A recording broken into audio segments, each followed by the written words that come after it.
BBC दुनिया में आज देखिए, गजा को लेकर अपने प्लान पर अड़े ट्रंप।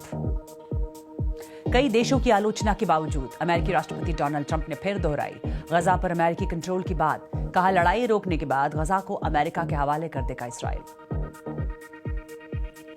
स्वागत है आपका बीबीसी दुनिया में। मैं हूं सारिका सिंह। जानेंगे ट्रंप के बयान के बाद इजरायली सरकार ने सेना को दिया क्या आदेश। लेकिन पहले हेडलाइंस। अगर सार्वजनिक स्थान पर किया नाजी सलूट तो हो सकती है 1 साल की जेल। ऑस्ट्रेलिया में पारित हुआ नफरत रोकने वाला कानून। हाल के दिनों में यहूदी विरोधी हमलों में बढ़ोतरी के बाद उठाया गया यह कदम। बांग्लादेश में प्रदर्शनकारियों ने जलाया पूर्व प्रधानमंत्री शेख हसीना के पिता शेख मुजीबुर रहमान का घर। 1971 के बांग्लादेश मुक्ति संग्राम के नायक माने जाते रहे शेख मुजीब। शेख हसीना की पार्टी के स्टूडेंट विंग के उस कार्यक्रम के खिलाफ थे ये लोग जिसे ऑनलाइन संबोधित करने वाली थी शेख हसीना। अफ्रीकी देश डेमोक्रेटिक रिपब्लिक ऑफ कॉन्गो के पूर्वी शहर गोमा पर कब्जे के 1 हफ्ता पूरा होने पर रवांडा समर्थित M23 विद्रोहियों ने किया शक्ति प्रदर्शन। चीन के AI मॉडल डीपसीक की कामयाबी से दुनिया हैरान। मगर टेक्नोलॉजी के कई और फील्ड्स में भी कैसे दुनिया में सबसे आगे खड़ा नजर आ रहा है चीन। कैसे हासिल किया उसने ये मुकाम, दिखाएंगे स्पेशल रिपोर्ट। अब तक का सबसे गर्म जनवरी रहा पिछला महीना। यूरोपीय वैज्ञानिकों ने जताई हैरानी। इस बार थी तापमान घटने की उम्मीद, मगर साल दर साल हर महीने टूट रहे ज्यादा तापमान के रिकॉर्ड। ग्लोबल वार्मिंग को लेकर बड़ी फिक्र। डोनाल्ड ट्रंप जब से दूसरी बार अमेरिका के राष्ट्रपति बने हैं तब से उनके बयान और फैसले पूरी दुनिया में हलचल मचा रहे हैं। जैसे कि गजा को अपने कब्जे में लेकर मिडिल ईस्ट की सबसे खूबसूरत जगह बनाने की योजना। इस योजना से इजराइल तो खुश है, लेकिन गजा के लोग फिक्रमंद हैं। अमेरिका के सहयोगी देशों ने भी खुलकर नाराजगी जाहिर की है। कुछ वक्त के लिए ऐसा लगा कि अमेरिकी सरकार ट्रंप के बयान पर सफाई दे रही है, लेकिन फिर ट्रंप ने दोबारा यही बात कही है और यह भी कहा है कि उसे वो अंजाम देंगे कैसे, दिखाएंगे कवर स्टोरी में। अमेरिका के राष्ट्रपति डोनाल्ड ट्रंप ने गजा पर अमेरिकी नियंत्रण और लाखों फलस्तीनियों को दूसरी जगह बसाने की जो योजना रखी है उसकी दुनिया भर में आलोचना हो रही है। मगर उन्होंने अमेरिकी संसद में आज जो भाषण दिया उसमें भी इस योजना को दोहराया। इससे पहले ट्रंप ने सोशल मीडिया पर लिखा कि जैसे ही इजराइल लड़ाई खत्म करेगा वो इसे अमेरिका को सौंप देगा। उन्होंने कहा कि वहां से लोगों को आसपास के खूबसूरत जगहों पर नए और आधुनिक घरों में बसाया जाएगा जहां वो आजाद और खुश रहेंगे। ट्रंप ने यह भी कहा कि इस काम में अमेरिकी सैनिकों की जरूरत नहीं पड़ेगी और पूरे मध्य पूर्व में स्थिरता आएगी। हालांकि उन्होंने ये नहीं बताया कि यह सब किया कैसे जाएगा। इससे पहले भी अमेरिकी राष्ट्रपति ने कहा था कि गजा के लोगों को हमेशा के लिए वहां से हटा दिया जाएगा। लेकिन फिर अमेरिकी प्रशासन ने साफ करने की कोशिश की थी कि ट्रंप हमेशा के लिए गजा के लोगों को वहां से नहीं हटाना चाहते।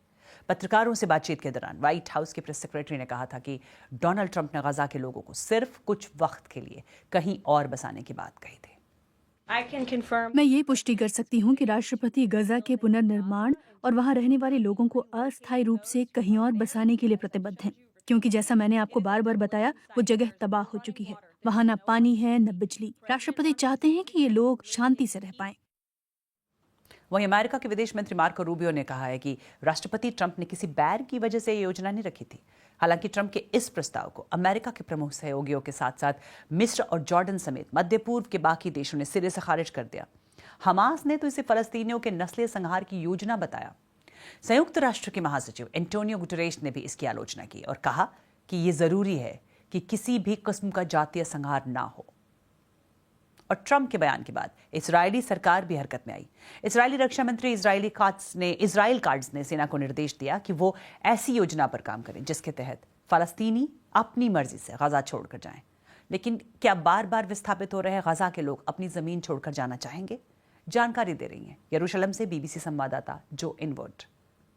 उन्होंने इस्राएली सेना को निर्देश दिया है कि वो गजा के लोगों को वहां से जाने देने के लिए योजना पर काम करना शुरू करें। उनके बयान में ज्यादा जानकारी नहीं है, जैसे कि उसमें इसका कोई जिक्र नहीं है कि वो कैसे जाएंगे या क्या उन्हें फिर वापस आने दिया जाएगा। पर इसमें ये बात जरूर है कि वो फलस्तीनियों को विकल्प देना चाहते हैं और इस बयान को इसी तरह से जारी किया गया है कि उन्हें एक तरह से अधिकार दिया जा रहा है।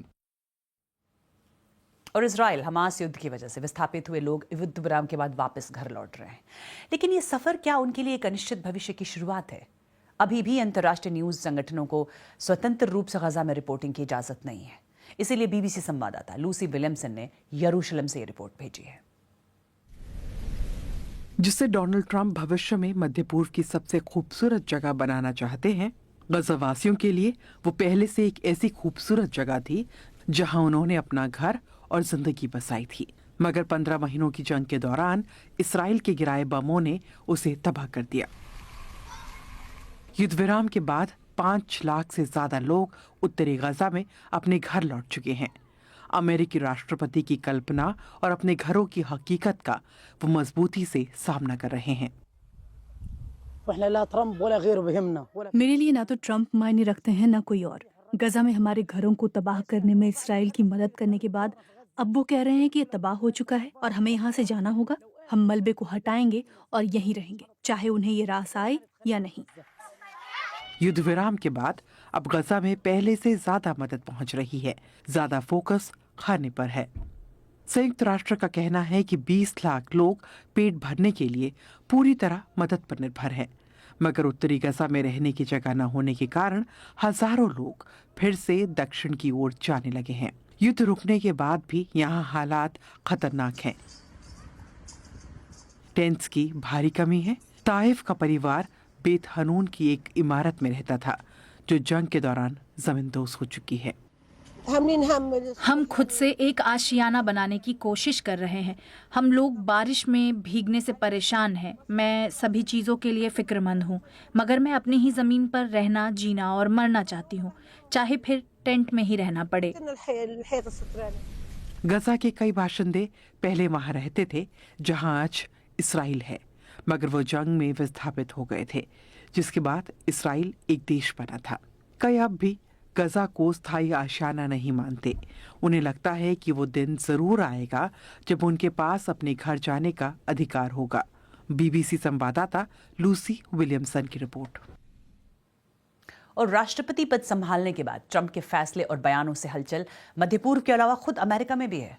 अमेरिका में अब महिला वर्ग के खेलों में ट्रांसजेंडर्स के हिस्सा लेने पर रोक लग गई है। आपको याद होगा, डोनाल्ड ट्रंप ने राष्ट्रपति पद की शपथ लेते हुए कहा था कि अब अमेरिका में 2 ही जेंडर होंगे, महिला और पुरुष। अब उस पर अमल होने भी लगा है। उनके इस फैसले का असर साल 2028 में लॉस एंजलिस में होने वाले ओलंपिक खेलों पर भी दिखेगा, क्योंकि ट्रंप का कहना है कि इस ओलंपिक में ट्रांसजेंडर खिलाड़ियों को वीजा नहीं मिलेगा।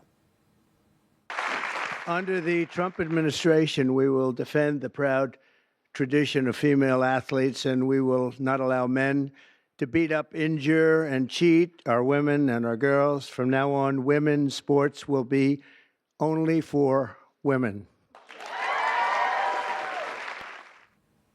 अमेरिका के इस फैसले पर अब तक इंटरनेशनल ओलंपिक कमेटी की प्रतिक्रिया नहीं आई है। बाइडेन के राष्ट्रपति रहते ट्रांसजेंडर्स के मसले पर अमेरिकी सरकार का जो रुख रहा था, उसके बारे में ट्रंप अपने चुनावी अभियान में काफी हमलावर रहे थे। इस पर और जानकारी दे रहे हैं बीबीसी संवाददाता Peter Bhoj. This is Donald Trump making good on his election promises, often repeated election promises. क्या डोनाल्ड ट्रंप चुनाव के दौरान किए गए वादों को पूरा कर रहे हैं? वो चुनाव के दौरान अक्सर कहते थे कि महिला खेलों से पुरुषों को बाहर कर देना चाहिए। अब इस बारे में सरकारी आदेश भी आ गया है, जिससे ट्रांसजेंडर फीमेल्स महिलाओं के खेलों में हिस्सा नहीं ले पाएंगी। इस ऑर्डर के मुताबिक महिलाओं और पुरुषों में अंतर होता है। ये आदेश 1978 के उस कानून पर आधारित है जिसका नाम है टाइटल 9। इस कानून के तहत सरकार के फंड किए गए एजुकेशनल प्रोग्राम में लिंग के आधार पर होने वाले भेदभाव को रोका जाता है। इसके तहत उन स्कूल, कॉलेज या यूनिवर्सिटीज को मिलने वाला पैसा रोका जा सकता है जो इन नियमों को नहीं मानते हैं, और इन संस्थानों को चलाए रखने के लिए सरकारी फंडिंग जरूरी है। And of course, this kind of funding, national funding, is crucial for these schools and colleges just to continue with their work. Bharat के पड़ोसी देश बांग्लादेश में एक बार फिर हंगामा हुआ है। बीती रात देश के संस्थापक और पूर्व राष्ट्रपति शेख मुजीबुर रहमान के आवास पर प्रदर्शनकारियों ने हमला कर दिया था। ये हमले रुके, लेकिन आज सुबह एक बार फिर शुरू हो गए। शेख मुजीबुर रहमान के आवास धनमोंडी 32 पर हमले हुए और उसके साथ ही शेख हसीना के आवास सुधा सदन और आवामी लीग के अलग अलग नेताओं के घर पर भी प्रदर्शनकारियों के निशाने पर आए ये घर। पिछले साल हुए हंगामे के बाद बांग्लादेश में हमले और प्रदर्शन एक बार फिर क्यों शुरू हुए हैं, बता रहे हैं बीबीसी संवाददाता मोहम्मद जाहिद हसन। प्रदर्शनकारियों की गुस्साई भीड़ ने ढाका के धानमोंडी रोड 32 पर मौजूद बांग्लादेश के संस्थापक राष्ट्रपति शेख मुजीबुर रहमान के घर पर हमला कर दिया। हालांकि प्रदर्शनकारियों का ये रूप बुधवार रात से ही देखने को मिल रहा है। वो शेख हसीना की उस घोषणा से नाराज हैं जिसमें उन्होंने बांग्लादेश के छात्रों को संबोधित करने की बात कही थी। प्रदर्शनकारी एक वक्त तो बुलडोजर लेकर पहुंच गए थे ताकि इस इमारत को गिराया जा सके। प्रदर्शनकारियों ने तानाशाही, फांसीवाद और अवामी लीग के खिलाफ नारे लगाए, लेकिन यहाँ यानी धानमोंडी में भारत के खिलाफ कोई नारे नहीं लगाए गए हैं। प्रदर्शनकारियों में से कुछ ने आवास में घुसकर तोड़फोड़ की। इसमें धानमोंडी में ही मौजूद शेख हसीना का आवास भी शामिल है। प्रदर्शनकारियों ने इमारत को आग के हवाले भी कर दिया। आज भी नए हमले देखे जा रहे हैं। ताजा अपडेट के मुताबिक नोआखाली में पूर्व मंत्री ओबैदुल कादिर के घर पे भी तोड़फोड़ की गई है। स्टूडेंट मूवमेंट अगेंस्ट डिस्क्रिमिनेशन ने प्रदर्शनकारियों को फेसबुक पोस्ट के जरिए इस तोड़फोड़ में शामिल होने की अपील की थी। ऐसे ही हमले खुलना, चट्टोग्राम, सिलहेट और रंगपुर जैसे दूसरे शहरों में भी देखे जा रहे हैं। इन शहरों में अवामी लीग के नेताओं के घर और शेख मुजीब की पेंटिंग्स को क्षति पहुंचाई गई। ढाका के अलावा सिलहट, राजशशी, रंगलूर की भी अलग अलग यूनिवर्सिटी से कुछ ऐसी घटनाएं सामने आई हैं। जैसे राजशाही यूनिवर्सिटी में 4 स्टूडेंट हॉल की नेम प्लेट्स बदल दी गईं। वहीं एक महिला छात्रावास में झड़प की खबर भी सामने आई है। दरअसल हॉल के नाम शेख परिवार के अलग अलग सदस्यों के नाम पर रखे गए थे। पूर्व प्रधानमंत्री शेख हसीना ने इन हमलों की ये कहते हुए निंदा की है कि वो इमारतों को नष्ट कर सकते हैं लेकिन इतिहास को नहीं मिटा सकते।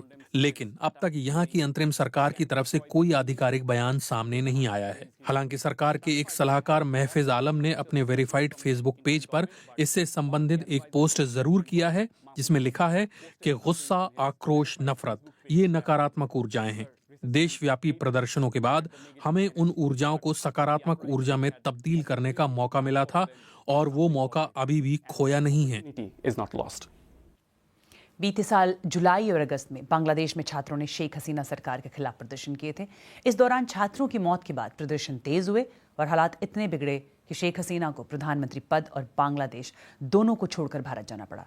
अभी नोबेल पुरस्कार विजेता मोहम्मद यूनुस के नेतृत्व में अंतरिम सरकार बांग्लादेश का कामकाज संभाल रही है। और आज आप सुनते हैं डीप सीक, टिकटॉक, कैपकट, शीन, टेमो, BYD, DJI, चाइनीज टेक्नोलॉजी से जुड़े ये नाम हर जगह छाए हुए हैं। लेकिन ये सब हुआ कैसे? कैसे चीन ने टेक्नोलॉजी से जुड़े कुछ मामलों में कई देशों को पीछे छोड़ दिया? दरअसल ये हुआ चीन के एक प्रोजेक्ट के तहत जिसका नाम था मेड इन चाइना 2025। 10 साल पहले चीन ने ये प्लान बनाया था, जब उसने तय किया कि वो सिर्फ दुनिया की फैक्ट्री के तौर पर नहीं जाना जाएगा बल्कि तकनीक के लिए भी जाना जाएगा। चीन ने कैसे बढ़ाया तकनीक के मामले में अपना दबदबा उसके बाद? देखिए BBC संवाददाता जो टाइडी की रिपोर्ट। चीन के AI चैटबॉट डीप सीक ने दुनिया भर में खलबली मचा दी, पर ये एक बड़े ट्रेंड का हिस्सा है। चीन के ऐप्स का दबदबा बढ़ रहा है। मिसाल के लिए टिकटॉक, कैपकट, शीन या टेमो। और फोन ही नहीं, टेक्नोलॉजी से जुड़ी दूसरी फील्ड्स में भी चीन का रुतबा बढ़ता जा रहा है। कारों को ही देख लीजिए। BYD जैसी इलेक्ट्रिक कार बनाने वाली कंपनियों की बदौलत चीन ने सबसे ज्यादा बिक्री करते हुए बाकी सभी देशों को पीछे छोड़ दिया है। इस सफलता की एक बड़ी वजह यह भी है कि दुनिया भर में अब सबसे ज्यादा बैटरीज चीन में बन रही हैं। और सोलर पैनल्स की बात करें तो ग्लोबल सप्लाई चेन में इसकी हिस्सेदारी 80 से 95% तक है। अंदाजा है कि 2028 तक दुनिया की 60% रिन्यूएबल एनर्जी चीन में ही पैदा होगी। ड्रोन के मामले में भी आसमान तक चीन का राज है। अगली बार जब आप अपने सिर के ऊपर ऐसी आवाज सुने तो 70% संभावना ये होगी कि ये शेंजियन शहर में बना DJI का ड्रोन होगा। दुनिया की टॉप 10 ड्रोन बनाने वाली कंपनियों में से 3 चीन की हैं। तो चीन ने ये सब किया कैसे? दरअसल ये लंबे समय के लिए बनाई गई योजना का हिस्सा है। 2015 में चीन की सरकार ने मेड इन चाइना 2025 के नाम से एक महत्वाकांक्षी प्रोजेक्ट की शुरुआत की थी। वो दुनिया के लिए सस्ती चीजें बनाने वाली फैक्ट्री से बढ़कर तकनीक के मामले में ग्लोबल टेक लीडर बनना चाहता था, जिसे मॉडर्न टेक की सप्लाई चेन के लिए जाना जाए। मेरे हिसाब से मेड इन चाइना 2025 काफी हद तक सफल रहा। जहां कई उद्योगों में चीन लगातार आगे बढ़ रहा है, वहीं कई इंडस्ट्रीज में तो वो सबसे आगे है। चीन ने 10 टेक्नोलॉजीज में बड़े टारगेट रखे थे और इसके लिए 250 छोटे लक्ष्य रखे थे। साउथ चाइना मॉर्निंग पोस्ट के मुताबिक इनमें से 86% हासिल कर लिए गए हैं। कई और विश्लेषकों ने भी मेड इन चाइना 2025 को सफल बताया है। तो चीन ने ये कैसे कर दिखाया? जो काम चीन अच्छी खासी हद तक कर पाया है या कुछ की नज़र में बहुत अच्छे से कर पाया है, वो है सरकार की मदद से चलने वाला पूंजीवादी सिस्टम। इसके तहत सरकार एक रिसर्च एजेंडा तैयार करती है और एक फंडिंग एजेंडा रखती है ताकि विदेशी रिसर्चर्स चीन में रहने का सोचें या वो कम से कम चीनी कंपनियों के साथ अपने आइडियाज साझा करें। यूएस कांग्रेस के रिसर्च के मुताबिक चीन की सरकार ने रिसर्च एंड डेवलपमेंट और विदेशी कंपनियों को खरीदने के लिए 15 खरब डॉलर जुटाने या खर्च करने की योजना बनाई है।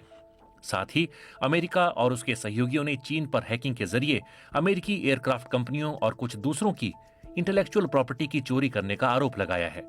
चीन ने हमेशा इससे इनकार किया है, पर चीन 2025 के अपने सभी लक्ष्य हासिल करने में कामयाब नहीं हुआ। वो चिप बनाने में कई देशों से अभी भी बहुत साल पीछे है। प्रतिबंधों के कारण इसमें उसकी रफ्तार और धीमी पड़ गई है।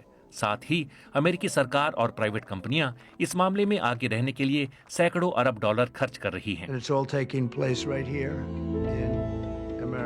जर्मनी और जापान जैसे देशों ने भी मुकाबले के लिए नई योजनाएं शुरू कर दी हैं, पर इसमें कोई शक नहीं कि बड़ी इच्छाओं, भरे हुए खजाने और भरपूर धैर्य के साथ चीन एक हाईटेक लीडर बनकर उभर चुका है। और लंदन के जू में 33 नए फ्रॉगलेट यानी मेंढक के बच्चे आए हैं। ये सदर्न डार्विन फ्रॉग्स फंगस से होने वाली बीमारी की वजह से विलुप्त होने की कगार पर पहुंच गए थे, लेकिन फिर इन्हें 11,000 किलोमीटर दूर लंदन के जू में पहुंचाया गया। देखिए बीबीसी संवाददाता बेन स्कोफील्ड की ये रिपोर्ट।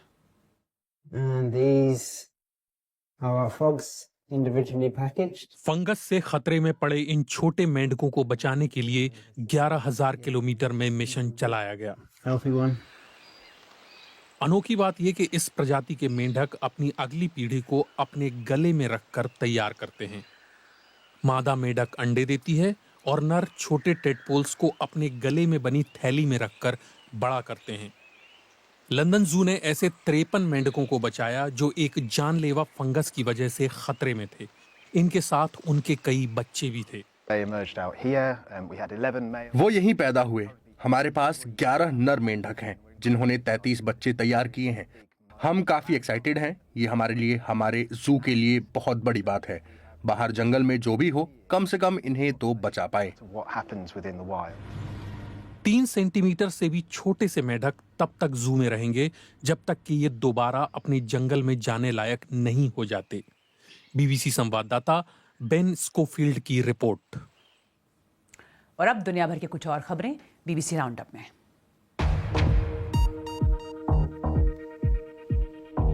पनामा कैनाल का प्रबंधन देखने वाली पनामा कैनाल अथॉरिटी ने कहा है कि उसने अपनी फीस में कोई बदलाव नहीं किया है। इससे पहले अमेरिकी विदेश मंत्रालय ने कहा था कि अमेरिकी सरकार के जहाजों को पनामा में कोई फीस नहीं देनी होगी।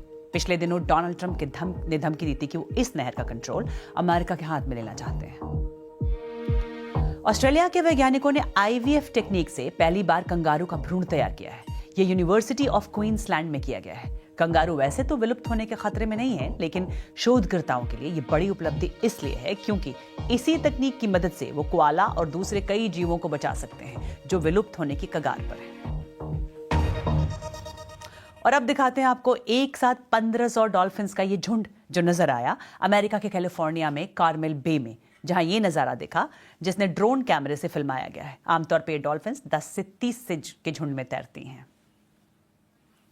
और आप मुझे फीडबैक दे सकते हैं। एक्स पर मेरा हैंडल है @BBC सारिका।